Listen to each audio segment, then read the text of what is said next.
What's going on, YouTube and Facebook and anybody else that's watching this, I suppose. Been a little while since I posted anything. Kind of been a roller coaster ride, up and down, and now going just straight up. And good stuff. So, but I guess I was put into this whole situation to see what these disappointing people do to themselves, and by that I mean narcissists, and to other people, and to I guess share that with others. Before it was more just a video blog for me to vent, and past couple of weeks I received a lot of emails from males and females thanking me for posting some of these videos. Some of them are rants about past relationships, some of them about current relationships, whatever. But whatever the case may be, they found something that they were able to use to help them. And one individual, she had told me she read the warning signs on narcissistic groups, one of them being our Facebook page that we have, and then saw my videos posted up. And good part is she since stated she left her narcissistic abuser of a boyfriend. And you're welcome. I mean, I didn't do it for the purpose of, and originally for anything more than to just vent. But anyway, so we'll get past that, and hopefully it does help people at least get a different view. Since the last video, everything's continued.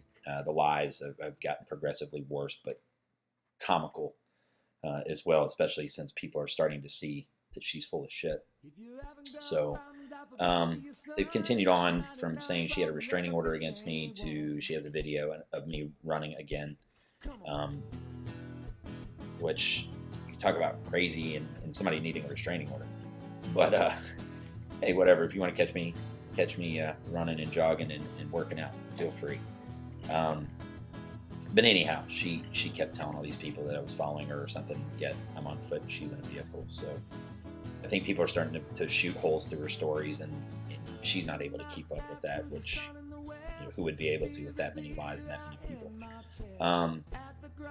But if I had this so-called restraining order, I asked their friends, like, what would be the grounds? Because I wanted to hear. I'm like, there has to be something good here. And it went from me jogging a couple miles from her house, because I'd never physically been to her house. Reasons being, she had said she just didn't want people at her house. Later, find out she was married. So yeah, no shit, you didn't want anybody at your house. That only makes sense. But it's people tell me it was I was jogging or running down the road. Again, this is a couple miles or whatever, I guess, from exactly where she is. She lives kind of near where I'm at. So, but that was her only basis. Other than she had told people that I was probably going to hurt her or something, which is completely ridiculous, since everybody knows the one thing that I wanted from her, or for her rather, is her safety and for her to be okay, since she had lied and told me that she had been hurt by her husband, abused, and all this stuff. So God even knows if that's true. But anyhow,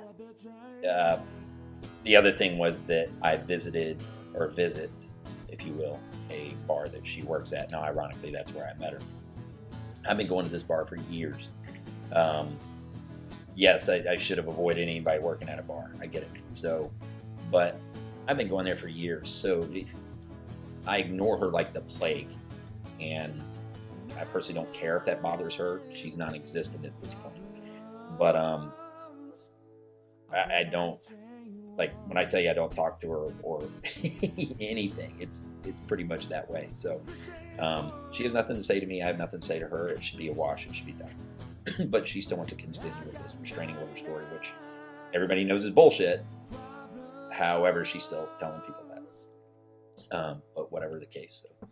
So, but back to the point. No restraining order never existed. Just lies.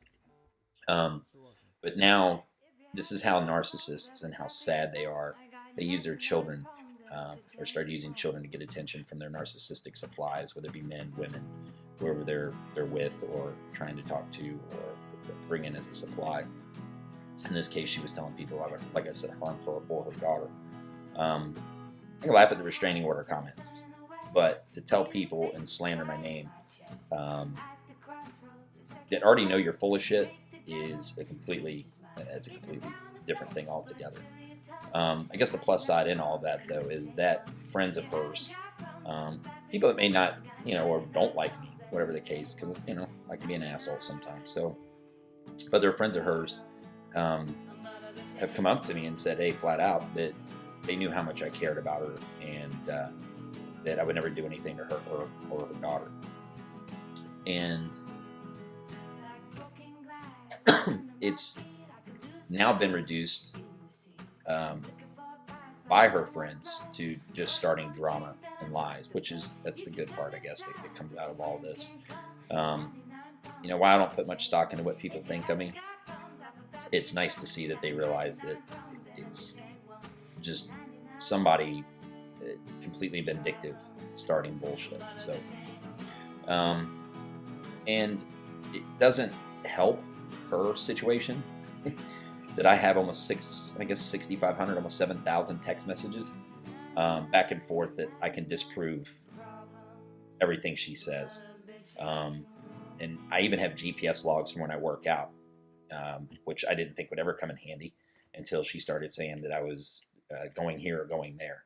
But I have the full and complete logs. So now the good side, if there's anything from that, right? The past few weeks, I've gone out with some old girlfriends and whatever, and realized what the hell I was missing.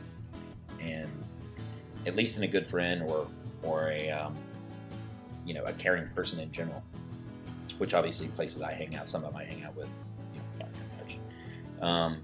Spent a lot of time in the last week with someone, an old friend, and her child, and it was just a completely different experience.